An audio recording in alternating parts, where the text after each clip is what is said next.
لا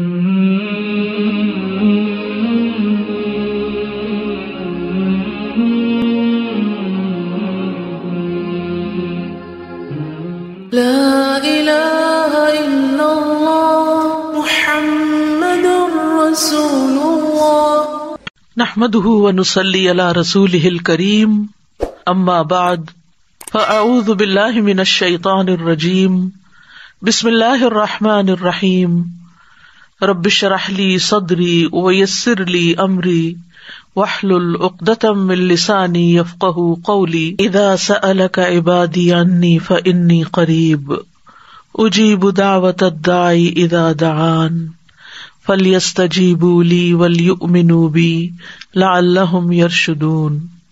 اور جب میرے بندے آپ سے میرے بارے میں سوال کریں تو کہہ دیجئے بے شک میں قریب ہوں، میں پکارنے والے کی پکار کا جواب دیتا ہوں۔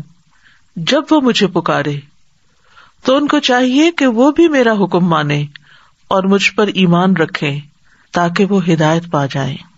ناظرین کرام، عید کے تہوار کا آغاز 624 عیسوی میں ہوا جب نبی کریم صلی اللہ علیہ وسلم نے مدینۃ النبی میں دین اسلام میں سال بھر میں 2 عیدوں کی نوید سنائی، عید الفطر اور عید الاضحیٰ۔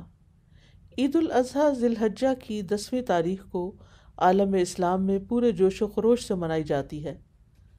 اس سال عالمی سطح پر پھیلی ہوئی وبا کی وجہ سے حج بھی محدود سطح پر کیا جا رہا ہے اور عید بھی بہت مختلف طریقے سے منائی جا رہی ہے۔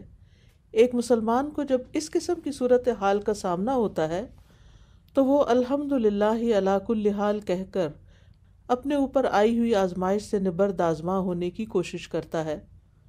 وہ صبر کا دامن تھامے رکھتا ہے، اس لیے کہ فرمان باری تعالیٰ ہے، ان اللہ یحب الصابرین، بے شک اللہ صبر کرنے والوں سے محبت رکھتا ہے۔ ناظرین، بات صرف محسوس کرنے کی ہے۔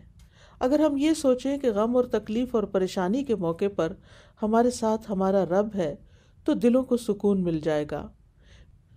جس طرح کسی بھی مسلمان کی تو پوری زندگی قربانیوں کی داستان ہوتی ہے، اسی طرح عید الاضحیٰ اس بے مثال قربانی کی یادگار ہے جو حضرت ابراہیم علیہ السلام نے اللہ تعالیٰ کے حضور پیش کی تھی۔ ابو الانبیاء سیدنا ابراہیم علیہ السلام کا قرآن مجید میں یہ سارا واقعہ سورۃ صافات میں تفصیلاً بیان کیا گیا ہے۔ انسانی تاریخ میں انسانی جان کی یہ پہلی قربانی تسلیم کی جاتی ہے جو معبودان باطل کی بجائے خالصتاً اللہ تعالیٰ کے چہرے کی چاہت میں تھی، اور قربانی بھی ایسی کہ جس میں قربان کرنے والے پر بھی کسی قسم کا دباؤ نہ تھا، اور قربان کیا جانے والا نوعمر اسماعیل بھی بصد خوشی تیار تھا۔ چشم فلک نے یہ نظارہ بھلا کہاں دیکھا ہوگا، اور پھر جس کی رضا کی خاطر یہ سب کچھ تھا وہ ذات تو ویسے ہی الشکور، قدردان ہے۔ ناظرین، ابراہیم علیہ السلام کی اسی سنت کو ہمارے پیارے نبی صلی اللہ علیہ وسلم نے بھی نہ صرف خود اختیار کیا بلکہ قیامت تک جاری و ساری کر دیا۔ حجۃ الوداع کے موقع پر بھی آپ نے 100 اونٹ قربان کیے، حالانکہ آپ صلی اللہ علیہ وسلم کبھی بھی صاحب نصاب نہ تھے۔ اسی سنت رسول پر عمل کرتے ہوئے ہر سال مسلمان عید الاضحیٰ کے موقع پر قربانی کرتے چلے آ رہے ہیں، کیونکہ قربانی تو اللہ کا قرب پانے کا ذریعہ ہے۔ ابراہیم علیہ السلام کے سارے واقعے سے ہمیں یہ سبق ملتا ہے کہ اللہ تعالیٰ کی راہ میں اپنی محبوب ترین چیز پیش کی جائے، جس کا مقصد صرف اور صرف اس کے چہرے کی خواہش ہو، اس کی طلب ہو۔ ہم اس کی محبت اور اطاعت کا خلوص نیت سے مظہر بنے، مقصد صرف اس کی رضا کو پانا ہو، نہ کہ قربانی کے بڑے سے بڑے اور مہنگے جانور صرف نام و نمود کی نمائش کی وجہ سے قربان کرنا ہو، کیونکہ اللہ تعالیٰ کو تو صرف تقوی مطلوب ہے۔ عید قربان کے اس موقع پر نہ صرف جانور بلکہ اپنی انا پرستی، اپنی نیتوں میں پیدا ہو جانے والے فطور پر بھی چھری چلانا آنی چاہیے۔ اپنی جان و مال، اولاد، وقت اور صلاحیتیں، یہ سب بھی اللہ کی دی ہوئی نعمتیں ہیں، یہ بھی اس کی راہ میں استعمال کرنے کا ہنر سیکھیں کہ یہ قرب الہی کا سبب بنتی ہیں۔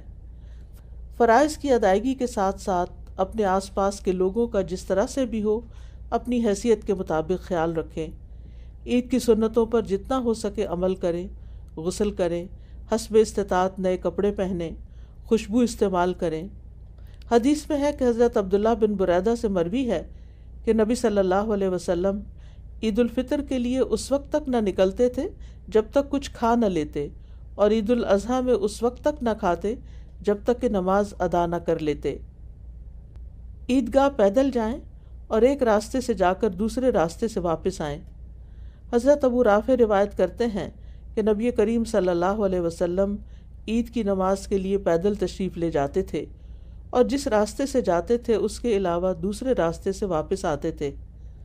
راستے میں تکبیریں اللہ اکبر اللہ اکبر، لا الہ الا اللہ واللہ اکبر، اللہ اکبر وللہ الحمد پڑھتے ہوئے جائیں، تاکہ اللہ تعالیٰ کی حمد بھی بیان ہو اور یہ بھی احساس ہو کہ آج کوئی خاص دن ہے۔ نماز عید الاضحیٰ کے بعد خطبہ بھی سنیے۔